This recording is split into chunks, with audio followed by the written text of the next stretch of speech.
राजा बलि ने देखा ऐसा ब्राह्मण पहले कभी जिंदगी में नहीं देखा जो आज मैं सामने देख रहा हूँ।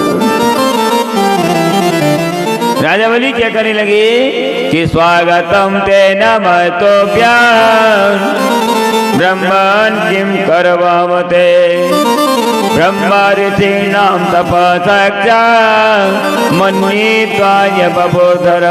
ओ ब्राह्मण आपका स्वागत हो। ब्राह्मण जी कह रहे आपका स्वागत हो, आप मेरी यज्ञशाला में प्रवेश कीजिए। कि अज्ञानापितिरास्त्रप्ता अज्ञानापाविता कुल अज्ञात्वस्ता कतुर्यज्ञ यद्भवाना त्वमे ग्रह। राजा बलि कह रहे ब्राह्मण आज मेरा जीवन धन्य हो गया जो आप जैसे ब्राह्मण मेरी यज्ञशाला में प्रवेश कर गए। राजा बलि बार बार में ब्राह्मण के सामने विनती करें आज मेरे पूर्वजों का भाग्योदय हो गया, मेरे पितृश्वर देवता भी प्रसन्न हो गए जो आप यज्ञशाला में प्रवेश कर गए। राजा बलि ने कहा ब्राह्मण भाई आपको जो भी चाहिए, अगर दीप के दान चाहिए तो ले लो, गांव चाहिए तो ले लो, धन ले लो, वस्त्र ले लो, जो भी चाहिए मेरे से आज दान में मांग लीजिए। अगर तुम्हारी इच्छा हो तो कोई ब्राह्मण की कन्या के साथ में विवाह करा दो। अब राजा बलि तो बार बार में कह रहा है कि भाई जो भी चाहिए वो ले लो, लेकिन भगवान ने कही राजन हमें कुछ नहीं चाहिए, भाई हमें धन भी नहीं चाहिए, न शादी करेंगे, केवल हम तो भगवान का भजन करें, हमें कोई वस्तु नहीं चाहिए। तेरे धन की इच्छा नहीं है, हमें कोई तृष्णा नहीं है, हमें नहीं चाहिए। तो राजा बलि ने कहा नहीं ब्राह्मण कुछ तो लेना पड़ेगा। जैसे अपन भोजन पंगत में बैठते हैं और परोसते हैं कि नहीं, सभी ने सब चीज की कह दी, लेकिन यह ब्राह्मण एक हट पे अड़ गया कि 3 पग जमीन दान चाहिए और कोई वस्तु नहीं चाहिए। शुक्राचार्य जी ने कहा राजन मेरी बात को सुन ध्यान से, तू इसको छोटा ब्राह्मण समझ रहा है नहीं, बामन अंगुल का ये ब्राह्मण नहीं होकर के और देवताओं का कार्य सिद्ध करने के लिए इनने बामन का रूप धारण, चक्कर में मत पड़े, मेरी बात मान ले। तो क्या कहा राजा बलि मत दे दान जमी को, राजा बलि मत दे दान जमी को, राजा बलि मत दे दान जमी को, राजा बलि मत दे दान जमी को, मत दे मत दे मत दे मत दे मत दे मत दे मत दे मत दे मत दे दान जमी को, राजा बलि मत दे दान जमी को, राजा बलि मत दे दान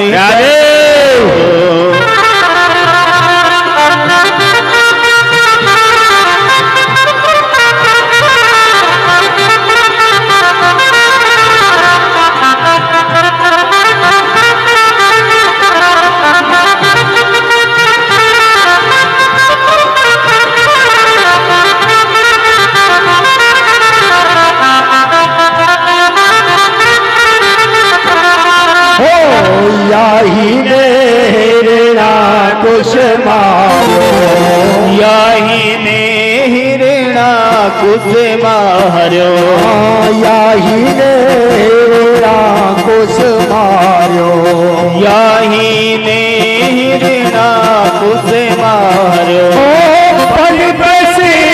बलि को राजा बलि मत दे दान जमी को, राजा बलि मत दे दान जमी को।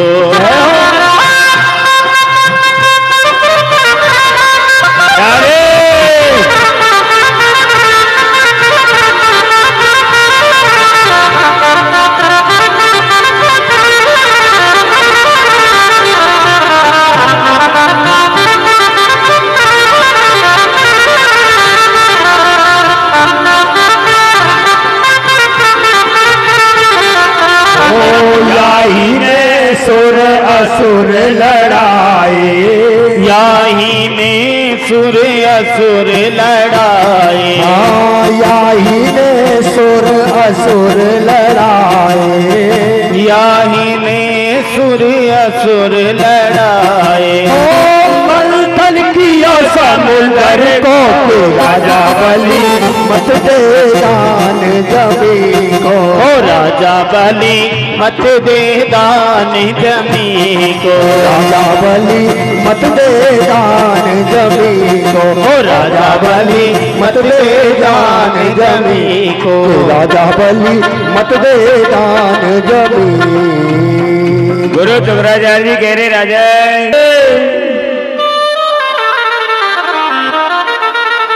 काफी समझाया नहीं माने कि नहीं प्रभु मैं तो कोई अगर मेरे घर मांगने आएगा तो देख के रहो। तो गुरु शुक्राचार्य जी ने श्राप दे दिया कि तेरी राज्य लक्ष्मी चली जानी चाहिए क्योंकि तूने गुरु जी की बात को नहीं माना। तो राजा बोले कि गुरुदेव आप क्यों परेशान हुए, जब भगवान को दान पूरा नहीं करूंगा और मेरी लक्ष्मी तो वैसे भी जाएगी, नहीं आपने क्यों परेशानी उठाई श्राप दे करके। भगवान ने की राजा बहुत देर हो गई, इतनी देर से कह रहे ये ले लो वो ले लो और देने में इतना समय लगा देगा, नहीं मतलब तैयार तैयार तैयार। विंध्यावली नाम की रानी आ गई राजा के पास में और आकर के देखा तो सामने पूजा की थाली रखी हुई और उसी जगह एक गंगा सागर जल कर रखा था।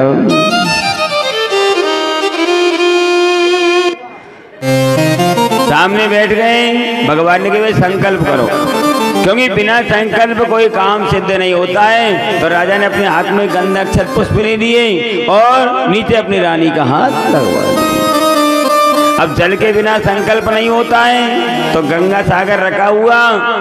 तो शुक्राचार्य जी ने विचार किया कि जल नहीं निकलेगा तो संकल्प पूरा नहीं होगा।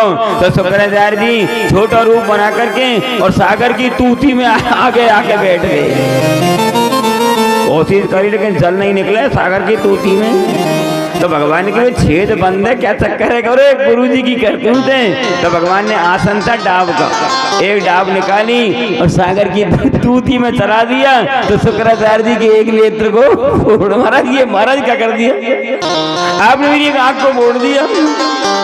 तो भगवान ने कहा दान देने वाला दाता तो देता है, लेकिन भंडारी को क्या परेशान, तेरा पेट क्यों फूट रहा है ये बता।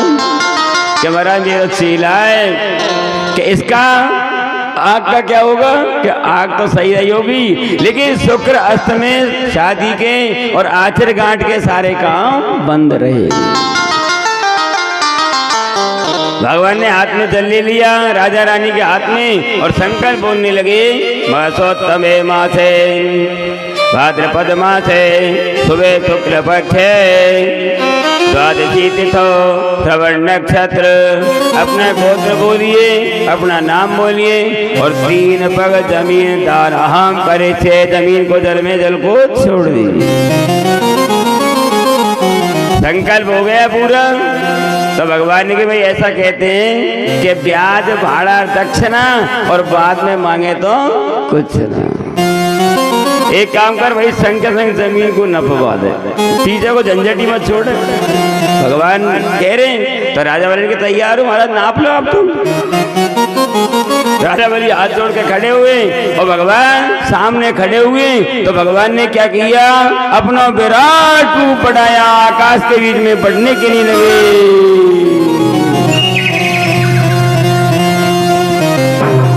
और राजा बलि कभी तो नीचे देखे और कभी ऊपर कभी नीचे, कि ये क्या हुआ।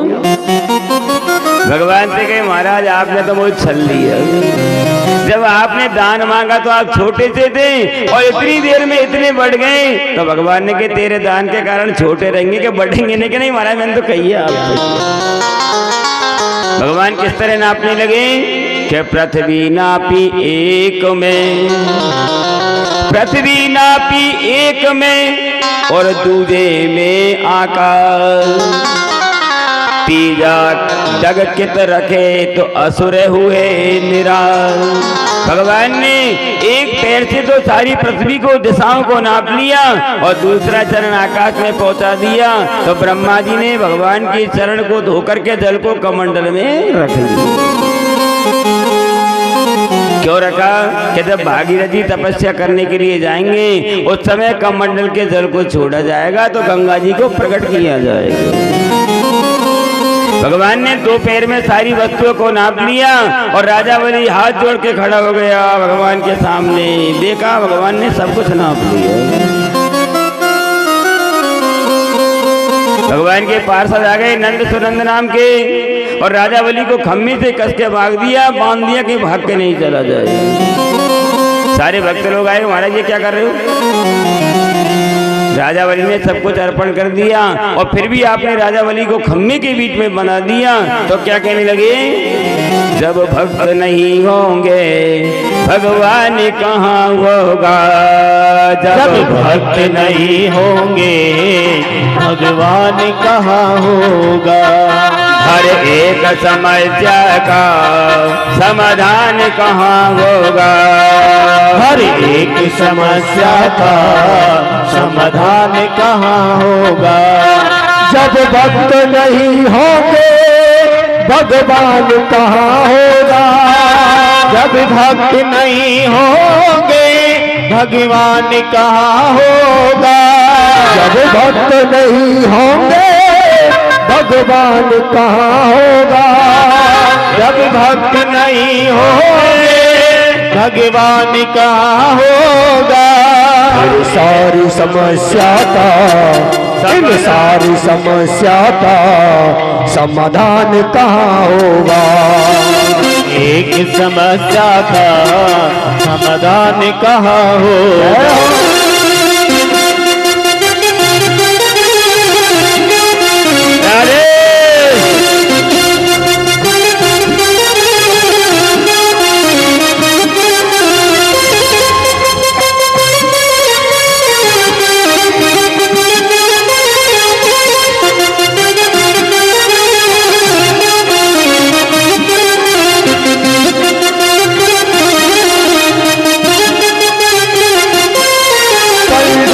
बहुत होंगे विद्वान बहुत होंगे, पंडित भी बहुत होंगे विद्वान बहुत होंगे।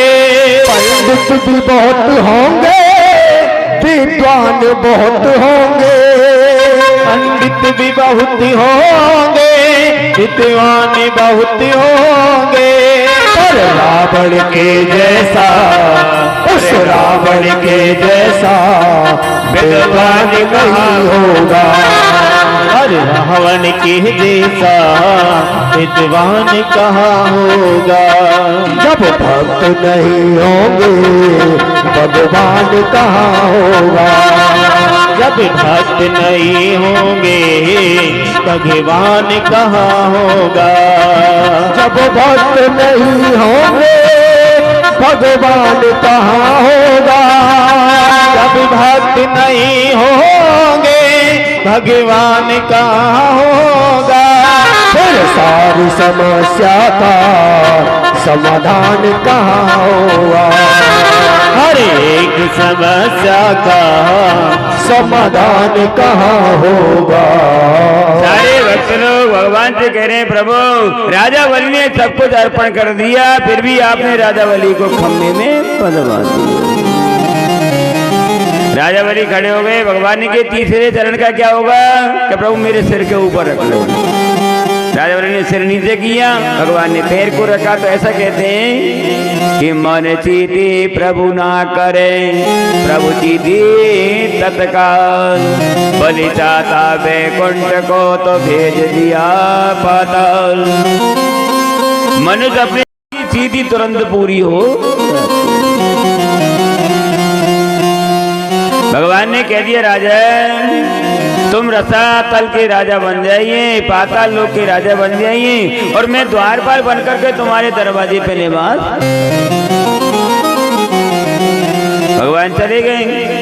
अब इधर बैकुंठ में देखा तो लक्ष्मी जी ने क्या देखा, बैकुंठ सूना हो गया। क्यों? भगवान चले गए। अब एक दिन भगवान के पास में आई, प्रभु आप तो आगे मेरा क्या होगा, भाई मेरा भी तो कोई ठिकाना होना चाहिए। तो भगवान ने कि तू एक काम कर, राखी डोरा लेकर के और राजा बलि के आ जाना और राखी बांधे तो मुझे मांग लेना और कोई रास्ता नहीं है, यही रास्ता है। लक्ष्मी चली गई। अब श्रावण का महीना आया, रक्षाबंधन का पर्व आया, तो लक्ष्मी जी राखी, डोरा, बूरो, फल जो ले जाते हैं क्या अपन, ऐसा सामान लेकर के और राजा बलि के दरवाजे पे पहुंची तो भगवान ने रोक दी। कहा जा रही हो? लक्ष्मी जी के मेरे भाई से मिलने जा रही हूँ। तुम कौन हो? कि मैं द्वारपाल हूँ। नहीं जाओगी अंदर? तो लक्ष्मी जी ने मेरे भाई से पूछ क्या पहले। भगवान गए और राजा वाले से कहे महाराज तुम्हारी कोई बहन आई है दरवाजे पे मिलना चाहती है। तो राजा वाले ने कहा देखो महाराज मेरे तो कोई बुआ नहीं है, न कोई बहन है, न भतीजी, मेरे तो कोई भी नहीं है। कौन आ गया मिलने के लिए? अगर मेरी बहन ही बन के आई है तो आप अंदर ले आओ। तो लक्ष्मी जी को भगवान लेकर पहुंचे और राजा वाले सिंहासन से नीचे उतरे और लक्ष्मी जी भाई से गले गले मिल रही है। भैया ओ भैया मेरी छोटी जी को ब्याह कर दिया, मेरे पिता मर गए, भैया मर गई और आज ही मैं तुझसे मिलने के लिए आई। राजा बोलने की तू रो मत, बात तो सुन, क्यों रो रही है, बात सुन। बाने के देख बहन, भाई मेरे गांव में 80, 85, 90 साल के आदमी है, उनने भी तो नहीं कही कि तेरे कोई बहन है कि बुआ है, भतीजी, उसको मैं बुला लेता। तो लक्ष्मी जी ने कि आज को युग कैसा है कि दूसरे की बहन बेटी को देख के सभी चले आपस में, इसलिए नहीं कही होगी भैया। तो राजा बलि की बहन कैसे आई बता कि भैया आज राखी को तो आ रहे, तो राखी बांध भी आई हूँ। राजा बलि के लिए बांध। लक्ष्मी जी ने राखी डोरा हाथ में निकाल लिए और भगवान ने, राजा बलि ने हाथ को लंबा किया कि ये न बद्धो बलि राजा दर्देन्द्रो महाबला तेन त्वाम प्रतिवदनामि रखे माचल। राखी को हाथ में बांध। अब राजा बलि की बहन राखी तो बंध गई। अब एक बात बताऊं भाई, जैसे राखी के बीच में बांधने के बाद में तेरी इच्छा कपड़ा लेने की है या पैसा लेने की है या और कोई सामान, क्यों? क्योंकि मैं कोई सामान दूं और तेरे पसंद नहीं आए और मेरा पैसा भी लग जाए और कोई मतलब नहीं निकले, तू तेरे मन की कह दे क्या चाहती है ये बता दे। तो लक्ष्मी ने कहा भैया एक बात बता दूं? क्या बता? क्या पहले तू 3 वचन दे दे मुझे। तो राजा बोलने के तू बहन है, मैं भैया हूं, मैं तेरे साथ में धोखा का नहीं। भैया आज के भैया को विश्वास नहीं है, तू तो धोखा दे दे। क्यों नहीं है विश्वास? देखा क्या आपने, करोड़ों की प्रॉपर्टी जमीन और भेड़ बुआन के मन बिगड़ रहे हैं आपस में। क्यों? कि भाई मेरा भी तो साया में मुकदमे चल रहे मौसी जगह। तो भैया विश्वास नहीं है, तू 3 वचन दे दे। तो राजा बलि ने 3 वचन दिए। तो लक्ष्मी जी ने कहे देख, न तेरी को बुआ हूं, न तेरी बहन हूं, न भतीजी, मैं कौन हूं? बैकुंठ की लक्ष्मी हूं, मैं बैकुंठ की लक्ष्मी। राजा बलि को हंसी आ गई। बहन एक बात बता, तुम सभी घरवाले का एक पाठशाला में पढ़े हो क्या? पहले तो भगवान मांगने के लिए आ गए और आज तुम मांगने के ही आ गई। राजा बलि के सामने क्या कहा? भैया मेरे राखी के बंधन को निभाना, भैया मेरे राखी के बंधन को निभाना, भैया मेरे राखी के बंधन को निभाना, भैया मेरे राखी के बंधन को निभाना। देखो ये नाता निभाना निभाना, भैया मेरे राखी के बंधन को निभाना, मेरे राखी के बंधन को निभाना। लक्ष्मी जी आकर कहने लगी, भगवान राजा रानी के सामने खड़े हो गए। तो भगवान ने रानी से कही, रानी अगर कोई वरदान की इच्छा है तो मांग लीजिए। भगवान क्या कहने लगे कि मांग ले राज त्यों को और मांग ले तो वैकुंठ निशानी, इंद्र का तो सिंहासन मांग ले और मांग ले चाहे नहीं राजधानी। सोलह सिंगार बती सो आभूषण शरण गए कि यही मिजबरी। बारही बार करुणा निधि कहे तो मांग न हो ये सो मांग। और रानी जो भी इच्छाएं वैकुंठ मांग ले तेरे मन में आज तो आज मेरे से मांग लीजिए। रानी को हंसी आ गई, महाराज क्या कह रहे हो? अरे तुम तो खुद ही मांगता हो, मेरे पति के दरवाजे पे मांगने के लिए आ गए और मैं मांगता हूं से दान नहीं मांग सकती। तो रानी ने क्या कह दिया कि हरियल मई को त्याग दई जाने तेरे रखो है मई के माई। चकवन रेने को त्याग दई जन कांत गिनो है शत्रु के नई। कब के दान भये प्रभु जी मेरे कांत पे हाथ पसारत माई। पूरब गंग पश्चिम को बही ऐसे मंगत से रानी मांगत नहीं। रानी ने कही महाराज चाहे गंगा नदी पूरब से पश्चिम की ओर बहकर के चली जाए लेकिन तुम जैसे मंगताओं से मैं दान नहीं मांग सकती। भगवान ने राजा से कह दिया राजन मैं 4 महीने पाताल लोक में निवास करूंगा और 8 महीने में बैकुंठ में निवास करूंगा। जिस समय आषाढ़ का महीना आता है देवशयनी एकादशी आती है भगवान पाताल लोक में चले जाते हैं। और जब कार्तिक का महीना आता है शुक्ल पक्ष का समय आता है और एकादशी आती है भगवान बात समय के बीच में बैकुंठ में चले जाते हैं। और अपन कहते हैं 4 महीना देवता सो गए देवता सो गए, लेकिन 4 महीना देवता सोते नहीं है। क्यों भाई? उस समय बरसात का समय रहता है, शुभ काम बंद हो जाते हैं, या तेरे भगवान आनंद पूर्वक बैकुंठ में निवास करने के लिए लगे। अब कथा का यहाँ विश्राम करेंगे, पुणे 2 बजे भगवान की कथा प्रारंभ होगी। और आज दोपहर बाद के सत्र में भागीरथ जी गंगा जी को लेकर के आएंगे, वो कथा आपको सुनाई जाएगी। दशरथ जी के घर राम लक्ष्मण चारों भाइयों का अवतार होगा। भगवान राम का सीता जी के साथ में विवाह होगा। भगवान राम की बारात की शोभा यात्रा। इसलिए सभी से निवेदन है अगर कोई विश्राम में जाए नहीं घर भोजन करने वो वापस आ जाए और नहीं बैठो यहीं भजनों का आनंद लो आराम से। बोलो आनंद कंद भगवान की। ने पकड़ा मेरा हाथ हो गई मेरी बल्ले बल्ले।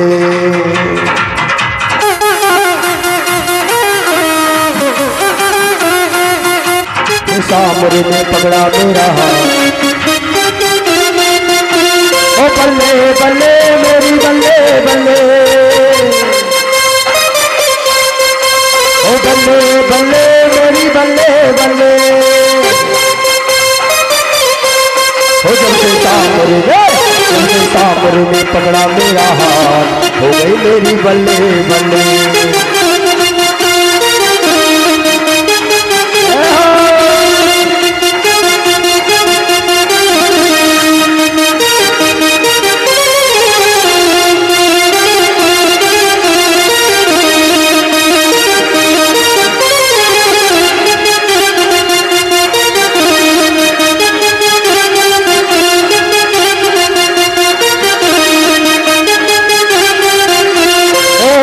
मुकद्दर मेरा पल में समारा है तो वही कश्तियों को दे दिया किनारा है।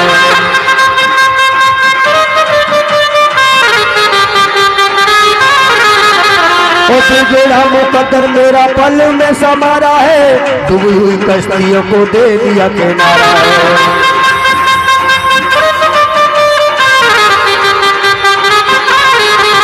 मेरे हो गए हो गए मेरे हो गए मेरा लेखा हो गई मेरी बल्ले बल्ले।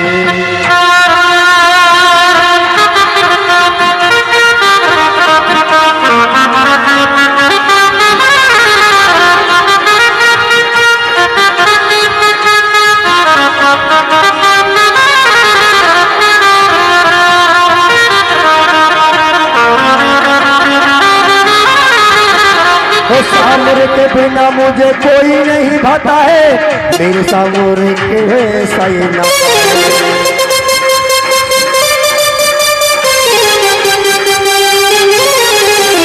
ओ सामने के बिना मुझे कोई नहीं भाता है, मेरे सामने से प्रेम का ही नाता है।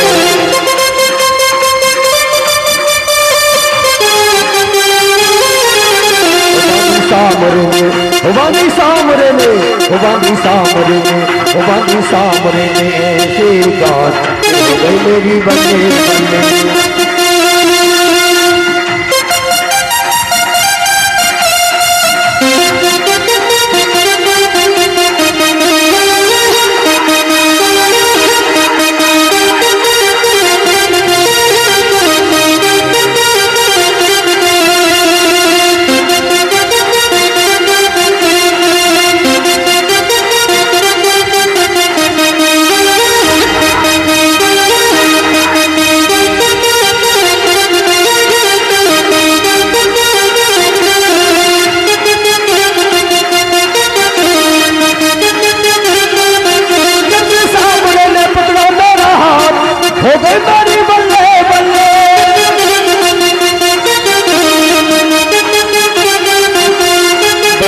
बल्ले मेरी बल्ले बल्ले बल्ले मेरी बल्ले बल्ले बल्ले बल्ले मेरी बल्ले बल्ले मेरी बल्ले बल्ले। बोले वृंदावन बिहारी लाल की जय हो।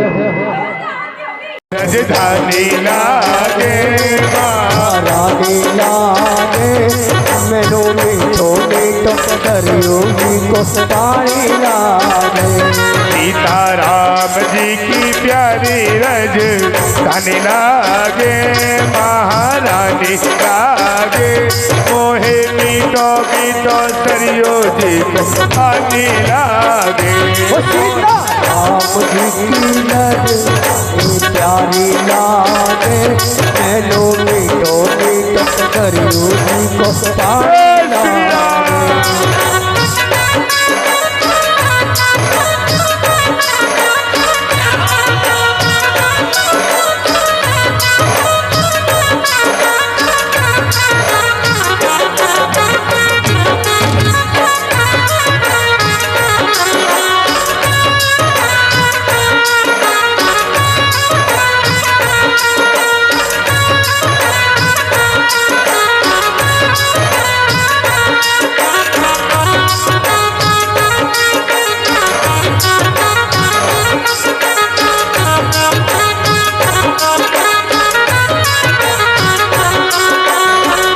कौशल्या धन्य है के कई धन्य सुमित्रा मैया।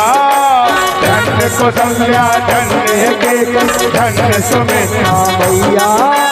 धन्य भूप दशरथ के अंगना खेलत चारो भैया।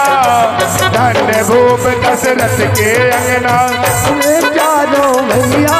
की कौशली रसीले प्रभु की पानी लागे प्रभु की पानी लागे मोहे मीठो मीठो सरियो जी को पानी लागे। ओ सीता राम जी की प्यारी लागे महारानी लागे मैनू सरियो जी को मीठो पानी लागे।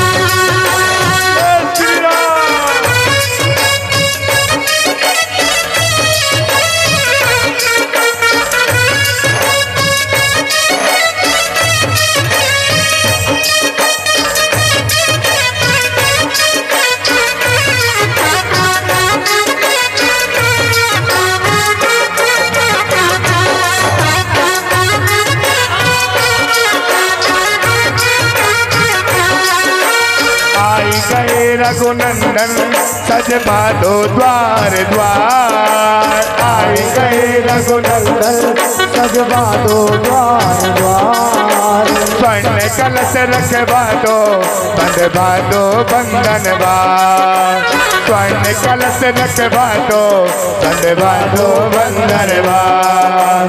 आई गए रघुनंदन सजवा दो द्वार द्वार। आई गए रघुनंदन सजवा दो द्वार द्वार। स्वर्ण कलश रखवा दो बंधवा दो बंधनवार। स्वर्ण कलश रखवा दो सजवा दो बंदर। जय श्री राम।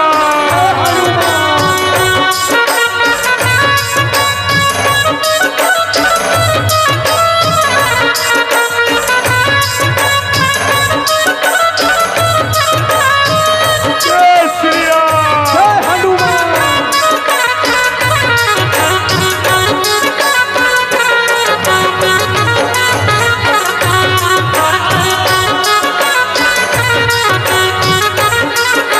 भगवान राम आएंगे।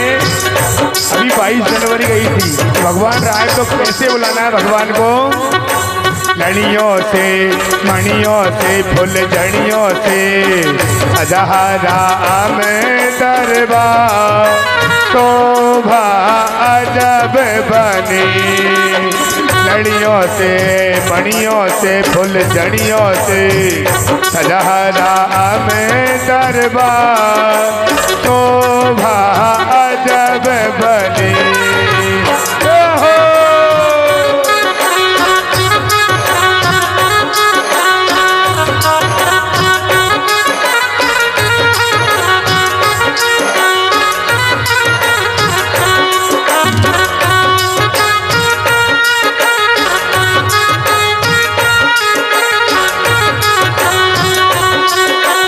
छोटी छावनी रंग महल हनुमान गढ़ी अति सुंदर। छोटी छावनी रंग महल हनुमान गढ़ी अति सुंदर।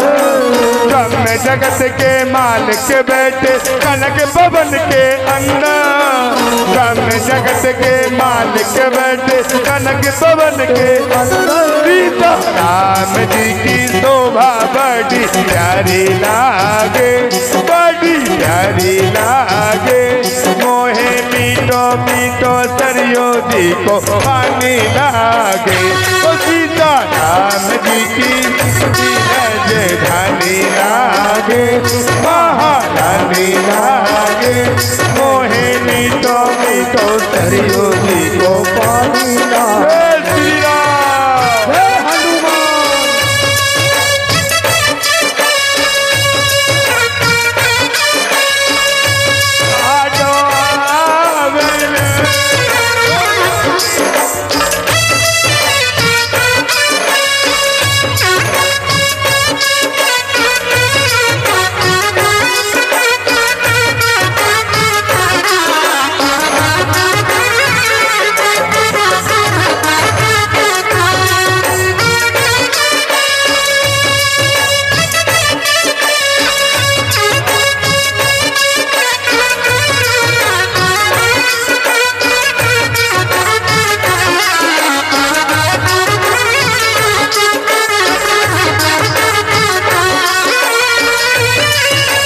भुगतियो हो भुगतियो भुगतियो आने आ गयो हमें देख को नहीं पाई बाबा श्यामे। भुगतियो आने आ गयो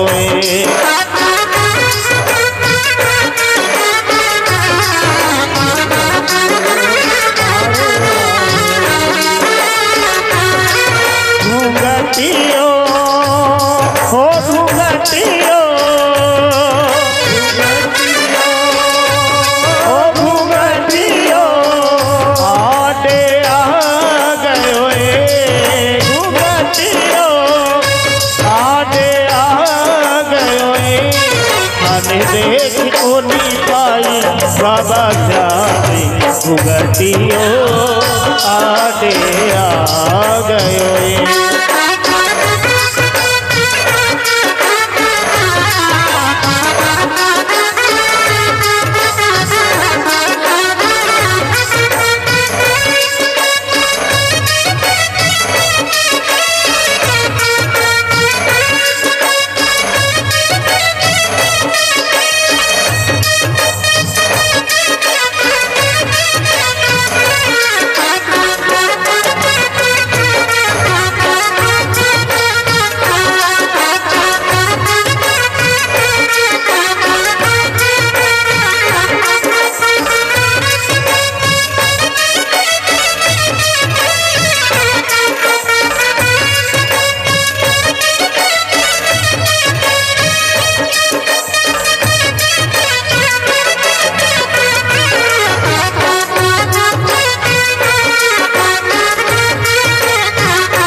प्यारी रज रानी लागे महारानी लागे मोहे मीठो मीठो सरियो जी को पानी लागे सीता राम जी की प्यारी रज रानी लागे महारानी लागे मोहे मीठो मीठो सरियो जी को पानी लागे मोहे मीठो मीठो सरियो जी को पानी लागे।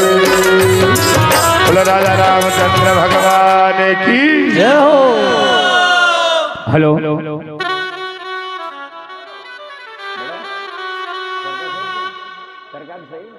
वाटिका मालिकां विदधति पद्मासने संस्थिता वन्दे तां परमेश्वरीं भगवती बुद्धिप्रदां शारदाम् यं प्रव्रजन्तमनुपे तमपेतकृत्य द्वैपायनो विरहकातरया जुहाव पुत्रेति तन्मयतया सर्वो विनेदो त्वं सर्वभूतहृदया मुनिमानतोऽस्मि देय सदा परिभवग्न भवेष्टदोह तीर्थास्पदं शिववीरां शृणुतां शरण्यां प्रत्यातिहा प्रणतपा लभवाब्धिपोता वन्दे महापुरुषते शरणारविन्दम् गुरुर्ब्रह्मा गुरुर्विष्णु गुरुर्देव महेश्वर गुरुर्साक्षात् परब्रह्म तस्मै श्री गुरुवे नमः। इष्टदेवताभ्यो नमः कुलदेवताभ्यो नमः रामदेवताभ्यो नमः सर्वेभ्यो देवेभ्यो नमः श्री हरये नमः। सभी 2 मिनट के लिए परमात्मा का संकीर्तन करेंगे। राधा माधव नीलमणि घनश्या मुरलिया बारे राधा माधव नीलमणि घनश्या मुरलिया राधा माधव नीलमणि घनश्या मुरलिया बारे राधा माधव नीलमणि घनश्या मुरलिया बारे घनश्या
बोलो वृंदावन बिहारी लाल की, सुखदेव जी महाराज की, हीरामन बाबा की, गाँव के सभी देवी देवताओं की जय जय श्री सच्चिदानंद रूपाय विश्वोत्पत्त्यादि हेतवे तापत्रय विनाशाय श्री कृष्णाय वयं नमः। सच्चिदानंद रूपी तीनों तापों से रहित भगवान श्याम सुंदर के लिए हम बारंबार नमस्कार करें सज्जनों। किन्ने मिसे सूतमासेना अविवाद्यम कथामति। सुंदर ने भी चारण नाम का क्षेत्र और इसके बीच में बड़े बड़े की भगवान की कथा को श्रवण करने के लिए लगे राजा। एक बार एक सत्यव्रत नाम का राजा निवास करता था। अब ये राजा क्या करता, भगवान विष्णु की सेवा करता और अपने घर से निकल करके और जंगल में कृतमाला नाम की नदी में रोज स्नान करने के लिए जाता था। अब एक रोज राजा ने प्रेम से स्नान किए और स्नान करके अपनी दोनों अंजलियों में जल भर के और भगवान सूर्य देवता को जल चढ़ाने की तैयारी कर रहे थे। जल को चढ़ाने की तैयारी कर रहे तो छोटा मछली का बच्चा राजा के हाथ में। मछली के बच्चा ने कहा, राजा अगर आप मुझे जल में छोड़ दोगे तो कोई जानवर खा जाएगा। हे राजन, आप मेरी रक्षा करो, मेरी रक्षा। राजा ने क्या किया, कमंडल में जल भर करके और मछली के बच्चा को कमंडल में डाल करके और अपने घर भवन में लेकर के चले गए। अब एक रात का समय निकला, दुगना रूप धारण कर लिया। याद करें, रात निकलने लगी और चौगुना रूप धारण करने लगा तो राजा ने सिपाहियों को आदेश दे दिया कि इसको जंगल के बीच में, नदी के बीच में डाल दीजिए। जब ले जा रहे थे तो मछली ने कहा, राजा ऐसा मत करो क्योंकि मेरे को जानवर खा जाएंगे, मेरे कष्ट कौन सहन करेगा। ऐसा कहने के लिए लगी। राजा ने क्या किया, भगवान के सामने हाथ जोड़ के प्रार्थना करी, प्रभु आप कौन हो, अपना परिचय बताइए। तो मछली के बच्चा ने कह दिया, राजा मैं हूं मत्स्य अवतार। मैंने मछली का अवतार क्यों धारण किया है कि आज से 7वें दिन यह संसार में प्रलय हो जाएगी और चारों तरफ जली जल दिखाई देगा। आप एक काम करियो, समुद्र के किनारे बैठ जाना, बट्टा में नौका आएगी और सप्तऋषि बैठ जाएंगे और सप्तऋषि से ज्ञान कथा सुन करके और आनंद पूर्वक 7 दिन के समय को निकालना। समय चक्र आया, समुद्र के किनारे देखा तो नौका और ऋषि बैठ गए, आनंद पूर्वक भगवान की कथा को श्रवण किया और पुनः संसार की उत्पत्ति होने के लिए लगी। सुखदेव जी महाराज कह रहे, राजा एक बार मनु जी के कोई संतान नहीं थी। अब संतान नहीं तो मनु जी दुखी हो गए। मनु जी ने ब्राह्मण से, महाराज ऐसा यज्ञ कर दो जिससे हमारे घर के बीच में सुंदर पुत्र का जन्म हो जाए। अब ब्राह्मणों ने क्या किया, सुंदर यज्ञशाला को निर्माण दिया, पुत्रेष्ठ यज्ञ का आयोजन किया और यज्ञ के बीच में हवन कुंड के बीच में आहुति डालने के लिए लगी। जब हवन कुंड में आहुति डाल रहे थे, हवन कुंड में आहुति डाल रहे थे तो रानी अपने घर से निकल करके और यज्ञशाला में ब्राह्मणों के पास में पहुंची। ब्राह्मण देवता हो, एक बात बताओ किस बात के लिए यज्ञ किया जा रहा है? भाई तुम जो यज्ञ कर रहे हो नहीं ये तो किस काम के लिए कर रहे हो? तो ब्राह्मण कह रहे, रानी तुम्हारे संतान नहीं है और पुत्र नहीं है तो पुत्र प्राप्ति के लिए पुत्रेष्ठ यज्ञ किया जा रहा है। तो रानी ने कहा, देखो ब्राह्मण, मुझे तो पुत्र की इच्छा नहीं है। क्यों? कि मुझे तो पुत्री चाहिए। जब पुत्री पैदा हो जाएगी तो घर में काम में सहयोग करेगी। तो एक काम करो, आप तो ऐसी आहुति दो जो पुत्र की जगह पुत्री पैदा हो जाए। अब रानी कह के चली गई। ब्राह्मण हवन कुंड में आहुति डालने लगे और हवन कुंड के बीच में से इला नाम की कन्या को पैदा कर दिया। मनु जी महाराज आए और मनु ने देखा कन्या को, तो गुरुदेव के पास में गए। गुरुदेव भाई मेरे से गलती हुई या कोई ब्राह्मणों से गलती हुई, क्यों? क्योंकि मैंने पुत्र के लिए यज्ञ किया, लेकिन कन्या कैसे पैदा हो गई ये बताओ। तो गुरु जी ने कहा भाई ब्राह्मणों से पूछना चाहिए। गुरुदेव कहे भाई ब्राह्मणों क्या बोला महाराज, मैंने तुमको ये कहा था कि वे पुत्र पैदा होना चाहिए, लेकिन पुत्री कैसे पैदा हो गई ये बताओ। तो ब्राह्मण कह रहे प्रभु हमारा तो कोई दोष ही नहीं है। क्यों? कि जब हवन कुंड में हम आहुति डाल रहे थे तो रानी आई और रानी ने कही मुझे पुत्र नहीं पुत्री चाहिए, तो रानी के कहने से कन्या का जन्म हो गया। महाराज ने कही गुरुदेव अब एक काम करो, आप या पुत्री का पुत्र बनाओ। अब गुरु जी के पास में मंत्र था, तो गुरुदेव ने पुत्री की जगह पुत्र बनाया, जिसका नाम सुद्युम्न रख दिया। अब ये बड़ा हो गया। अब बड़ा होकर के एक दिन क्या किया, अपने घोड़े पर बैठ करके अपने सारे सखाओं को लेकर के और जंगल के बीच में भ्रमण करने के लिए जा रहे थे। एक जंगल से दूसरे जंगल में पहुंचे और इलाव्रत खंड में जैसे ही प्रवेश किया तो घोड़ा तो घोड़ी बन गए और नर बच्चा नारी। सखा ने देखा ये क्या हुआ। अब वो रोने लग गए कि तो रोज की आदत है, कभी तो पुत्र बन जा कभी तो पुत्री बन जा, हमारे लिए दुख पैदा कर दिया। अब सुखदेव ने देखा अब क्या करना चाहिए, तो एक तरफ आसन लगा के बैठ गए और अपने गुरुदेव की प्रार्थना करने लगे, गुरुदेव रक्षा करो, गुरुदेव रक्षा करो। अपने गुरुजी की बार बार में आराधना करने लगी। गुरु चरणों में लागो मेरो ध्यान, बांसुरी की धुन सुन के। गुरु चरणों में लागो मेरो ध्यान, बांसुरी की धुन सुन के। चरणों में लागो मेरो ध्यान, बांसुरी की धुन सुन के।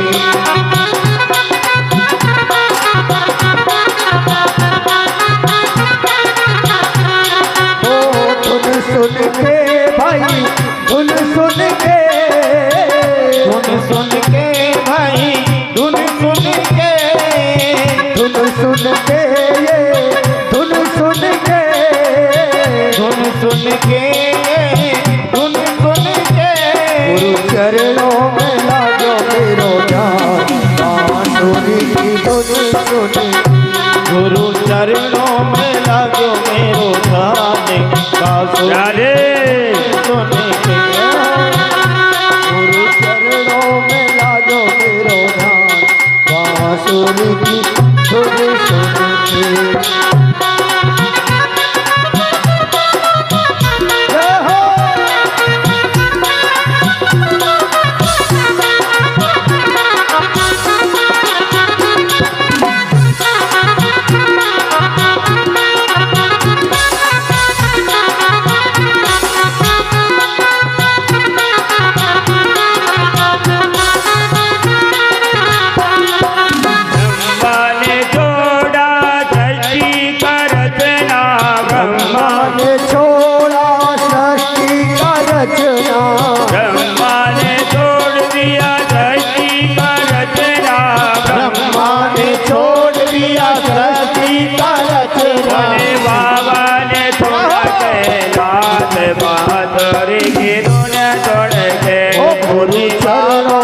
लागो मेरो ध्यान, बांसुरी की धुन सुन के।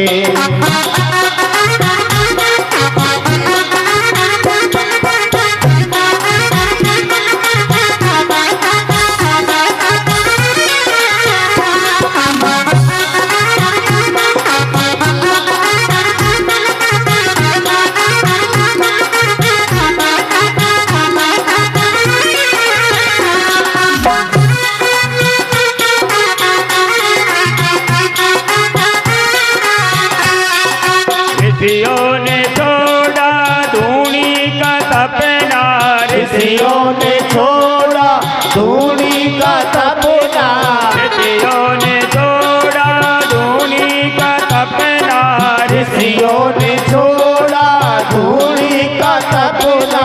मीरा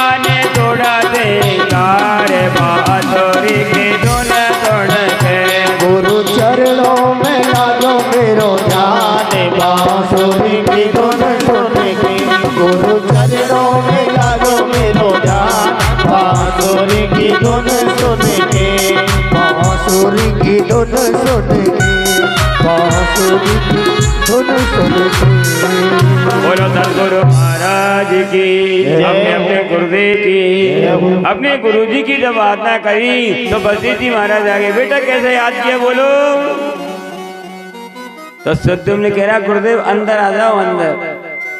तो गुरुजी ने कहा बेटा अगर मैं अंदर आऊंगा तो तेरा जैसा मैं बन जाऊंगा। बोल क्या बात में आया लेकिन नर की जगह नारी बनी। मैंने तो तुम्हारी मैया की सेवा करी इतना सोने चांदी के सामान में लेके। तो पति ने कहा अच्छा किया आनंद से रहे। अब ये तो ऐसे रह रहे और यहाँ के पड़ोस में कैसी थी कि मैंने सासू जी को गाली गलौज करके अपनी खेत पे कुटिया बना दी। सासू जी को खेत पे ही पहुंचा। अब यह पड़ोसन ने देखी भाई यह कल गरीब थी मेरी पड़ोसनी, इनके पास सब्जी को भी पैसा नहीं, चटनी से रोटी खावे इनको आज तो बढ़िया आनंद है क्या चक्कर है। तो वह घर से ले गई। बहन की बहना एक बात बता दे तुमको कि बोल भाई तुम कल तो गरीब है तुमको सब्जी को पैसा नहीं थे और आज तो चकाचक माल खा रहे क्या कर रहे हो क्या कारण है। तो बहन के देख ज्यादा काम नहीं किया मैंने तो सास की सेवा करी। कौन की के सास की सेवा, ये नहीं कही कि पीतल की सास की, मैंने तो अपनी सासू की सेवा करी। बहन की है हाँ? तो कैसे करी वो बता दे। बाहर के ऐसा करी मैं जंगल में ले गई पेड़ की डाल पे बैठाया और रात में चोर आ गए और मैंने सासू जी को नीचे धक्का दे दिया और चोर को छोड़ के भाग के चले गए। तो बाने की बड़ी बात है या तो मैं ही कर लूंगी, मेरा भी एक डोगरी साफ बाकी सेवा मैं भी कर लूंगी। बाने की तू कर लीजिए अब चली की कर जाए पति से कह रहे पति देवता पति क्या तो मीठी मीठी बात कर रही है क्या चक्कर है बोल। दुआने के देखो गलती हो गई। पहले मैंने तुम्हारी मैया को बहुत परेशान करी गाड़ी को रोज करी एक बार देवी दही मैंने वाका गुस्सा को दे दी और बाबू खेत पे पहुंचा दी। अब तुम एक काम करो तुम्हारी मैया को यही लिया सेवा करूंगी। पति ने कहा देवी ऐसा मत करियो आज तो बुला कर मेरी मैया का हाथ पैर चिंता मत करो नहीं तोड़ू हाथ पर तुम्हें लिया। अब पति ने समझ गया कि बात को नहीं मानूंगा तो दुष्टी मोगू परेशान करेगी। तो अपने घर से निकला और खेत पे गया और खेत की ढोल पे चढ़ा और कहने लगा ओ मैया मैया निकली जो ओ बेटा क्या बात है बोल। तो को भी मारा को रंडो ने तो को भी मारा कि मैया तू हमेशा उल्टी बात करे। मारो नहीं तू इधर आ मेरे पास में। मैया एक बात बताऊं कोई ऐसी लक्ष्मी मिल गई जिसने ज्ञान दिया वो तेरी सेवा करेगी सेवा। तो मैया ने बैठा ऐसा मत करियो अब तो वो ले जाए और मेरे हाथ पर टोड़वा दे कहीं नहीं कि मैया सेवा करेगी। बेटा अपनी मैया को लेकर के और घर के दरवाजे पे पहुंचा और जैसे ही पहुंचा और बहू अपनी सासू जी के दोनों पैरन को दबा रही है नस की दबा रही है। सासू जी आशीर्वाद दे रही है कि ऐसी बहू तो सबको ही मिलनी चाहिए। अंदर ले गई सर्दी का समय गरम जल किया ठंडा मिलाया और बढ़िया स्नान करा रही और बढ़िया नाश्ता खिलाया। दोपहर में भोजन कराया शाम को भोजन कराया या करे 2-4-5 दिन बढ़िया सेवा करी। अब एक दिन सासू जी से कही सासू जी या से अच्छी सेवा चाहिए क्या। अब सासू जी मन में सोच रही अगर मैं मना कर दूंगी तो यह सेवा से और जाऊंगी बन गई या से अच्छी हो जाए तो और भी अच्छी बात है।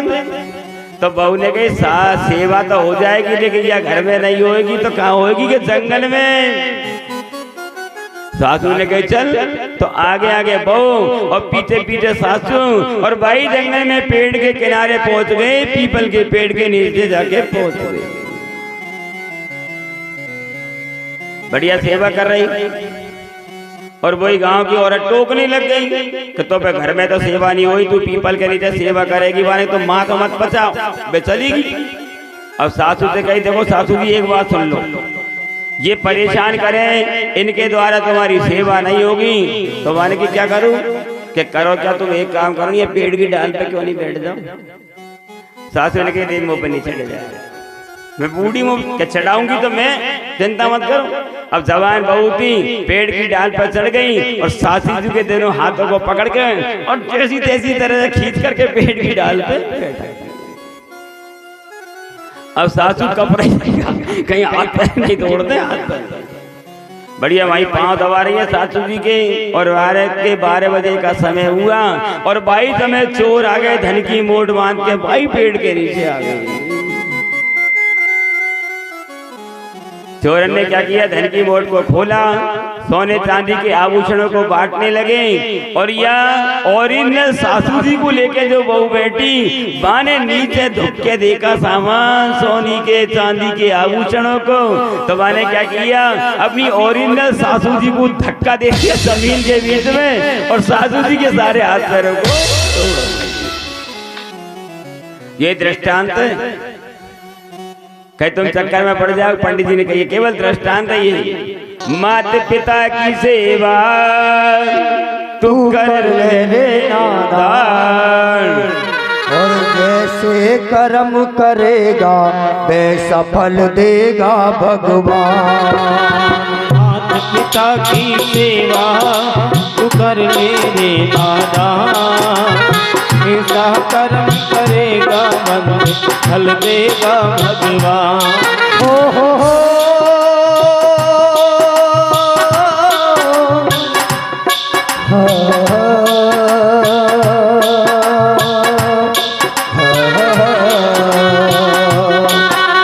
माता पिता की सेवा कर ले रे नादान, जैसे कर्म करेगा वैसा फल देगा भगवान।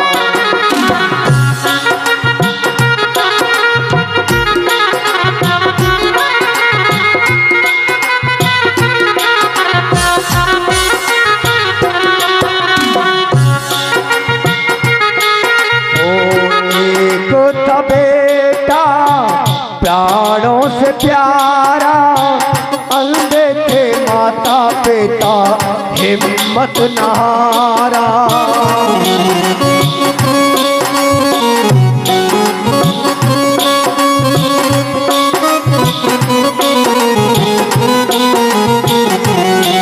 ओ एक था बेटा प्राणों से प्यारा, अंधे थे माता पिता हिम्मत नहारा।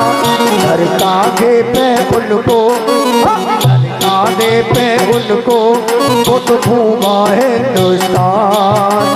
ऐसे कर्म करेगा वैसा फल देगा भगवान। ऐसा कर्म करेगा जैसा फल देगा भगवान।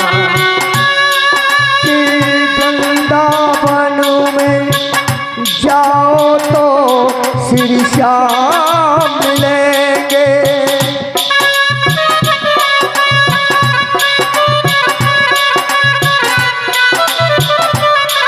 और ताऊ जी में जाओ बलराम मिलेंगे। ये माता पिता के चरणों में चारों धाम मिलेंगे। माता पिता के चरणों में चारों धाम मिलेंगे।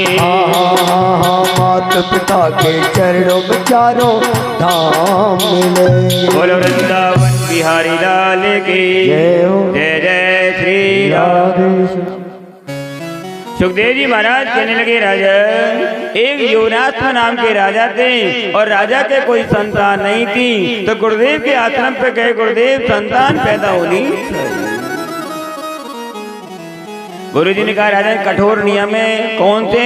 कि जंगल में यज्ञशाला का निर्माण करना होगा। ठीक है, और उसमें क्या करेंगे, एक वरुण देवता का कलश जिसमें जल भरवा के रखा जाएगा, कलश यात्रा का यज्ञशाला के। ठीक है, और एक नियम और है महाराज कि रात में राजा रानी दोनों को यज्ञशाला में शयन करना। ठीक है, यज्ञशाला का निर्माण हो गया, वरुण देवता का कलश का जल भरवा के रख दिया। 2 दिन का 4 दिन का समय चला, प्रयोग चलने लगा। अब एक दिन रात्रि के समय राजा रानी दोनों ही शयन कर रहे थे। लेकिन राजा ने कुछ ऐसे भोजन कर लिए तो राजा को जल की प्यास लगने लगी, जबरदस्त प्यास लगने लगी। चारों तरफ जल देखा लेकिन दिखाई नहीं। राजा ने यज्ञशाला में जंगल में देखा तो कहीं भी जल दिखाई नहीं। अब क्या करना चाहिए? राजा ने देखा अगर जल नहीं मिलेगा तो मेरे प्राण चले जाएंगे। तो राजा देख रहे सामने वरुण देवता का जल कलश रखा हुआ। राजा ने विचार किया जल को पी लेते हैं और सुबह दोबारा नदी से ला करके जल भर दो। राजा उठे, वरुण देवता के जल के कलश को ले गए और पान कर गए और कलश को उल्टा ही छोड़ दिया। राजा जाके सो गए। सुबह का समय हुआ, ऋषि महर्षि आए, यज्ञशाला में प्रवेश किया और सामने देखा तो वरुण देवता का कलश उल्टा पड़ा हुआ था। ऋषि ने राजा को बुलाया, राजा जरा बोलो महाराज, भाई ये बता तुम रात में यही सो रहे? महाराज यही सो रहे थे हम दोनों, कहीं नहीं गए महाराज, यही सो रहे थे। तो ऋषि ने कि तुम यही सो रहे थे, कोई जानवर आया? कि नहीं महाराज कोई जानवर नहीं आया। अब तुम यहीं सो रहे थे, जानवर भी नहीं आया, तो ये बताइए कि वरुण देवता के कलश का जल कहाँ गया, ये बता दीजिए। अब राजा का शंका हो गई, तो महाराज उस जल का क्या करते? तो ऋषि ने कहा ये तो बाद की बात है, पहले ये बता जल कहाँ गया। तो महाराज दूसरा लिया हूं नदी से। कि नहीं लाने की जरूरत नहीं, तुम ये बताओ जल कहाँ गया, ये बता दीजिए। तो राजा ने कही देखो ऋषि, आज रात्रि को मुझको जल की प्यास लगी और चारों तरफ जल देखा तो कहीं भी जल दिखाई नहीं दिया और यह वरुण देवता के जल को मैं ही पान कर गया। अगर आप कहो तो मैं दूसरा जल ले आऊं, कि लाने की बिल्कुल जरूरत नहीं है, अब तू यज्ञ को बंद कर दे। क्यों महाराज? कि भाई बात सुन, ये जो वरुण देवता का जल था, कलश था, इसका जल रानी को पिलाया जाता और उसी जल से संतान की पुत्र की प्राप्ति होती, यज्ञ को बंद कर देती। ऋषि ने कहा राजा अब तुम्हारे गर्भ में संतान की पुत्र की प्राप्ति क्या करें महाराज? मेरे पुत्र पैदा होगा, तुम्हारा ही पुत्र पैदा होगा। ऋषि महर्षि कहकर चले गए और राजा उदास होकर भवन में लेट गए। 1 महीने का समय निकला, 2 महीने का समय निकला, 3 महीने का समय निकला और 9 महीने का समय जब अनुकूल आ गया तो सारे देवता राजा के भवन में प्रवेश कर गए। इंद्र कुबेर देवता सभी राजा देवता आ गए राजा के भवन के नीचे। देवताओं ने क्या किया? राजा की दाई कुक्षा में चीरा लगाया और निकाल लिए बेटा को बाहर और हाथ फेर के शरीर को वज्र में बना दिया। अब बेटा तो पैदा हो गया, लेकिन ये कहा कि माम दास्यति, इसका लालन पालन कौन करेगा, कौन इसकी माँ बनेगा? भाई इसको दूध भी पिलाना है, इसकी देखभाल कौन करेगा? तो इंद्र ने कही माम दास्यति। क्यों? क्योंकि इंद्र की उंगली में तर्जनी में अमृत निकलता था और इंद्र ने उंगली को मुखार बिंद में दे दिया। पुत्र जीवित पैदा हो गया जिसका नाम मानधाता पड़ा। मानधाता नाम के राजा सचबिंदु की कन्या थी इंदुमती और इंदुमती को लेके आनंद पूर्वक राज धारण कर रहे थे। समय पा करके राजा के घर रानी के गर्भ में से 100 कन्याओं का जन्म हो गया। अब ये कन्याओं को देख करके ऋषि का मन विचलित हो गया। कौन से ऋषि का? सौभरी नाम के ऋषि का। एक ऋषि बैठे हुए नदी के किनारे तो क्या देख रहे थे? मछली अपनी मत्स्य राजों के साथ में ग्रस्त धारण कर रहे थे। तो ऋषि समझ रहे हम भी विवाह कर देते। तो ऋषि ने कहा चलो राजा के भवन में चलते। अब ऋषि कुटिया से उठे और राजा के भवन में गए। राजा ने प्रणाम किया, और ऋषिवर कैसे आए? तो ऋषि ने कहा भाई हमारी इच्छा हो रही है। किस बात की? कि हम तुम्हारी एक कन्या के साथ में विवाह करना। राजा ने कहा ये क्या कह रहा है बूढ़ा लोग? 80 साल का बाबा कह रहा है मैं तुम्हारी कन्या के साथ में विवाह करना चाहता हूँ। अब राजा अगर नहीं हाँ करे तो संकट, और कन्या के बारे में सोचे तो संकट। तो राजा ने कहा एक काम करो महाराज, मेरी कन्याओं के भवन में चले जाओ, 50 कन्या के भवन में, और जौन सी कन्या आपको पसंद कर लेगी भाई के साथ में विवाह कर दो। ऋषि ने विचार किया ऐसा क्यों कहा है? क्योंकि ना तो कन्या पसंद करेगी और ना विवाह करना पड़ेगा। तो ऋषि ने अपनी तपस्या के द्वारा सुंदर रूप धारण किया, 16 वर्ष की अवस्था करके, और कन्याओं के भवन में प्रवेश करने के लिए लगी। और जैसे ही प्रवेश किया और 50 कन्या ने अपने अपने हाथों में वरमाला लेकर के और ऋषि के गले में वरमाला को पहना दिया, और 50 कन्याओं के साथ में ऋषि का आनंद से विवाह हो गया। एक बार एक अम्बरीश नाम के राजा थे। अम्बरीश किसको कहते हैं? जिसके अंदर और बाहर ईश्वर का वास होता है, उसको अम्बरीश कहा जाता है। अम्बरीश नाम के राजा ने मन में विचार किया कि मैं एकादशी का व्रत करना चाहता हूं। और शास्त्र भी ये कहते हैं कि चाहे प्राणी और व्रत करे या नहीं करे, लेकिन मनुष्य को एकादशी का व्रत जरूर करना चाहिए। महीने में तो आती है कृष्ण पक्ष की और शुक्ल पक्ष की, केवल इतना आहार है उसमें कि अन्न का आहार नहीं करके, और उसमें एकादशी में फलाहार करना चाहिए। तो हर प्राणी को एकादशी का व्रत जरूर करना चाहिए। अम्बरीश नाम के राजा भगवान की आराधना करने लगे। श्री राधे गोपाल भज मन तेरे राधे, श्री राधे गोपाल भज मन श्री राधे, श्री राधे गोपाल भज मन तेरे राधे, श्री राधे गोपाल भज मन राधे।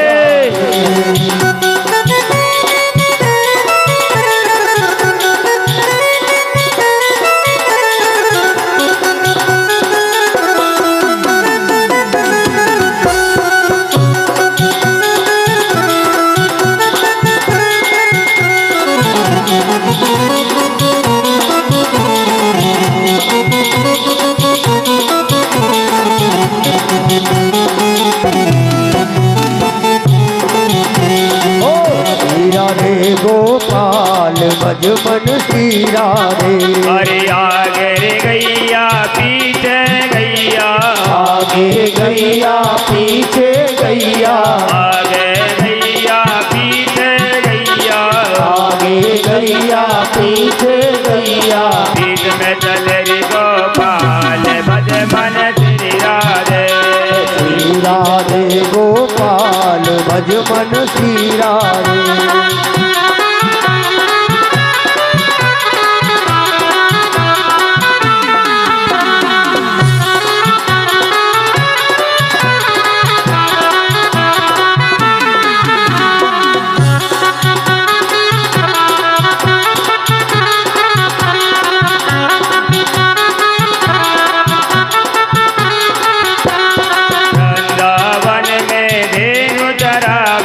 वृंदावन में धेनु चरावे, लोट लोट दधि माखन खावे, लोट लोट दधि माखन खावे, वेद कदम की डाल भज मन श्री राधे, श्री राधे गोपाल भज मन श्री राधे, श्री राधे गोपाल भज मन श्री राधे, श्री राधे गोपाल भज मन श्री राधे, ओ श्री राधे गोपाल भज मन श्री राधे। पुरानंद कंद भगवान की जय श्री राधे श्याम। अम्बरीश नाम के राजा भगवान की आराधना करने लगे। ऊपर कोई संकट आ जाए तो तुम सुदर्शन चक्र को याद कर लेना, ऐसा भगवान ने कह दिया। एकादशी का व्रत प्रारंभ हो गया। 11 महीने निकल गए, 12वां महीना आया। अब राजा ने विचार किया, भाई मैं एकादशी का पारायण करना चाहता हूँ, उद्यापन करना चाहता हूँ, तो कोई ब्राह्मण को भोजन कराना चाहता हूँ। अब ये मन में विचार कर रहे हैं, और सामने से दुर्वासा नाम के ऋषि आ गए। अरे अच्छा ऋषि आ गए, तो दुर्वासा नाम के ऋषि से कही महाराज बैठो बैठो आओ। बोलो राजन क्या बात है? कि देखो महाराज मैंने 12 महीने एकादशी का व्रत किया, और आज मैं उद्यापन करूंगा और एक ब्राह्मण को भोजन कराऊंगा, तो आप ही भोजन कर लेना। इसी ने कहा ठीक है भैया, मैं स्नान करने जा रहा हूँ नदी में। कि नाना रे भांति नचायो भगतन ने मोको, नाना रे भांति नचायो भगतन ने मोको, नाना रे भांति भगतन ने मोको, नाना रे भांति। लोक लाज तज नहीं काज मैंने हो,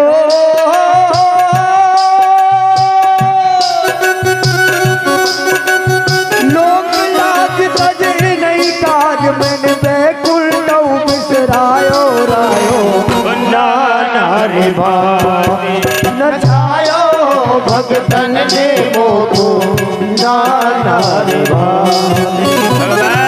दुर्वासा नाम के ऋषि से कह रहे हैं तुम मेरे भक्त के पास में चले जाइए, क्योंकि ऐसा कहते हैं भगत मेरे मुकुट मणि और मैं भगतन को दास।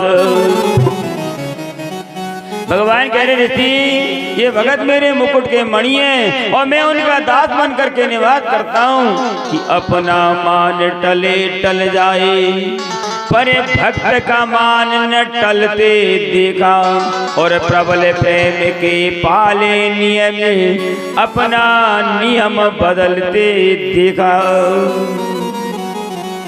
दुर्वासा नाम के ऋषि ने सुना और बैकुंठ से निकल करके और अम्बरीश नाम के राजा के चरणों में गिर गए। राजन रक्षा करो, राजा मेरी रक्षा कीजिए। राजा ने पुनः सुदर्शन चक्र से प्रार्थना करी, सुदर्शन चक्र छोड़ करके चला गया। याद रहे 12 महीने बाद में ऋषि आए और ऋषि को आनंद से भोजन कराया और आनंद पूर्वक भवन में निवास करने के लिए सुखदेव जी महाराज कहने लगे राजन एक बार एक बाहुक नाम के राजा निवास करते थे। आनंद पूर्वक भवन में निवास कर रहे थे। बड़ी रानी गर्भवती थी, छोटियों के कोई संतान नहीं थी। अब छोटी रानी ने क्या विचार किया, भैया के संतान पैदा हो जाएगी तो राजा अपने पास मिलने को नहीं आएंगे। तो रानी ने क्या किया, जहर लेकर के घर को लेकर के और बड़ी रानी के घर में जहर दे दिया, लेकिन पुत्र मरा नहीं, जीवित पैदा हो गया जिसका नाम सगर पड़ गया। 7 द्वीप के राजा थे जिनका नाम था सगर नाम के राजा। राजा के 2 रानी थी, एक तो केसनी और दूसरी का नाम था सुमति। केसरी में जो पुत्र पैदा हुआ असमंजस नाम का और छोटी के कोई संतान नहीं थी, तो ऋषि के आशीर्वाद से 60,000 बेजाओं का जन्म हो गया। 60,000 बेटा। सुंदर यज्ञशाला का निर्माण करवाया, हवन कुंड में आहुति देने की तैयारी चल रहे थे और अश्वमेध यज्ञ की तैयारी चलने के लिए लगी। तो नियम क्या बता दिए, भाई यज्ञ में जिस दिन पूर्णाहुति का समय आएगा तो अश्व के लिंगों को अपने हाथ में रख करके और हवन कुंड में डाल करके पूर्णाहुति का कार्य पूरा किया जाएगा। और एक नियम और बता दिया, अगर कोई 100 यज्ञ कर लेंगे तो इंद्रलोक का राजा बन जाएगा। राजा सगर ने यज्ञ किए, पहला यज्ञ, दूसरा यज्ञ, 99 यज्ञ परिपूर्ण हो गए और 100वें यज्ञ तारणी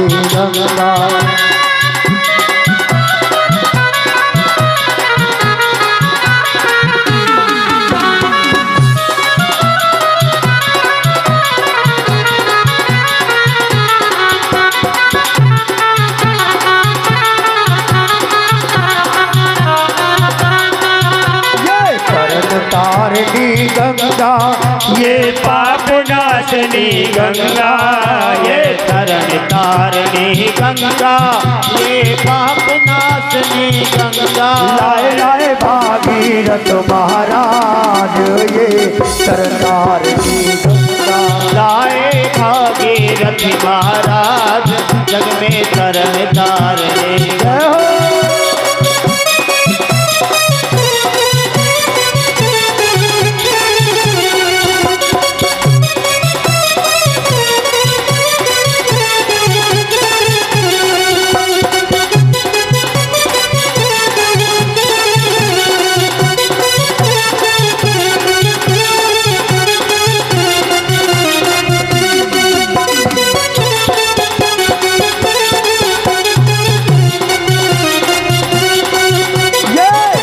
लोक से निकली और कौन लोक में आई, ये कौन लोक से निकली और कौन लोक में आई।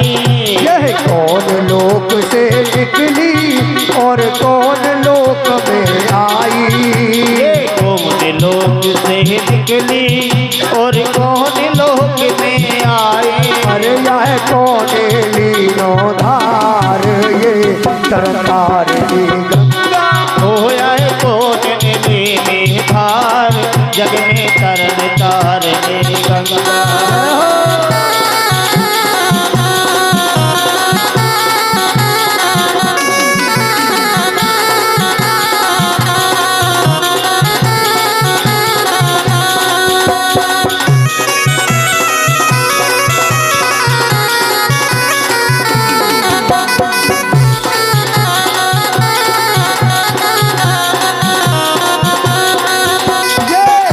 लोक से निकली और मृत्यु लोक में आई। ये देवलोक से निकली और मृत्यु लोक में आई। ये स्वर्ग लोक से निकली और मृत्यु लोक में आई। ये स्वर्ग लोक से निकली और मृत्यु लोक में आई। अरे शिव शंकर लीनी धार ये तरतार ली गंगा। हो शिव शंकर लीनी धार जग में तरन तारने गंगा। हो लाए लाए भागीरथ महाराज ये तरतार ली गंगा। अरे ये तरन तार ली गंगा। अरे ये तरन तार ली गंगा। बोलो वृंदावन बिहारी लाल की जय हो। जय जय श्री राम। सुखदेव जी महाराज कहने लगे राजन अरे जय अतुरारे तो का प्रिय का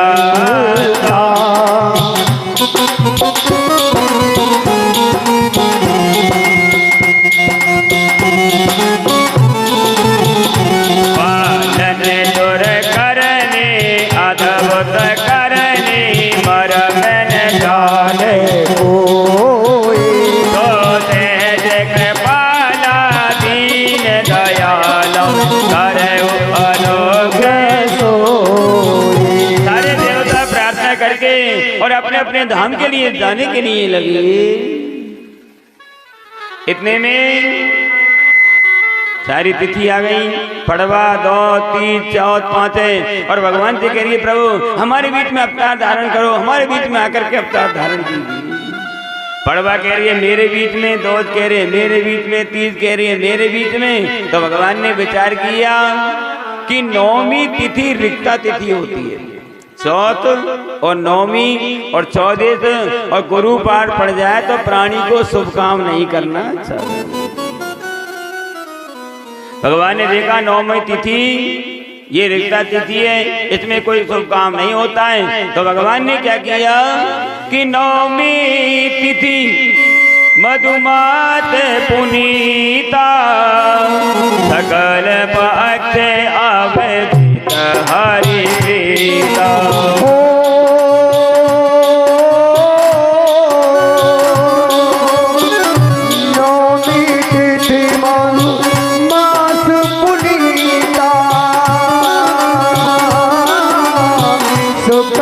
पक्ष अवधूत हरि प्रीता।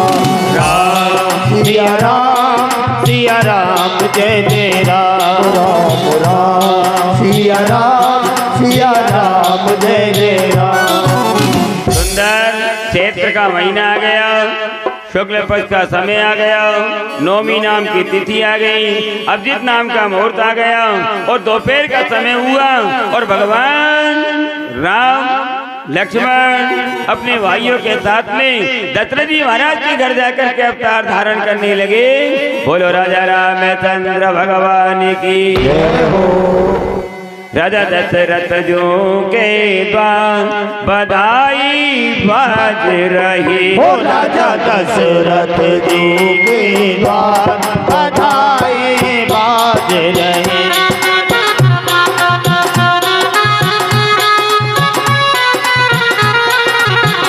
राजा दशरथ जी के द्वार बधाई बाज रहे। राजा दशरथ जी के द्वार बधाई बाज रही।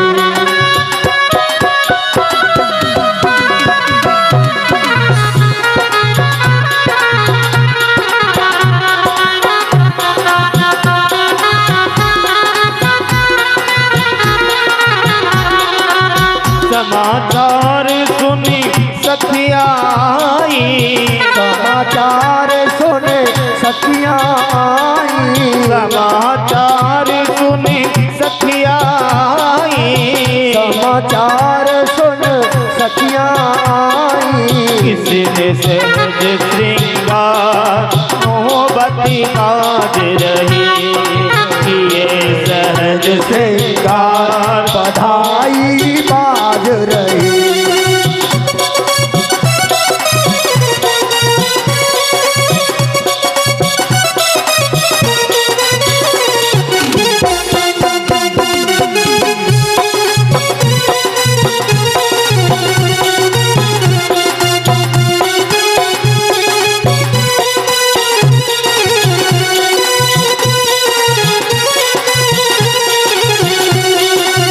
बोलो राजा रामचंद्र भगवान की जय हो। हमारी पूजा के यजमान श्रीमान गोठिया जी प्रसादी जी। जय हो। पूजा के यजमान सामने आ जाइए। गोठिया जी, प्रभुलाल जी, भैरवलाल जी, रूप सिंह जी, धर्मी जी, विजय जी और देवी सिंह जी और सिंह जी अपने अपने जोड़ा को लेकर सामने आ, भगवान की पूजा करनी। आज गोठिया जी नहीं दिख रहे, गोठिया जी कहाँ गए? सो रहे? आओ भैया, एक बार नाम दे दिया, ऐसे बैठो मत, खड़े हो नहीं आप।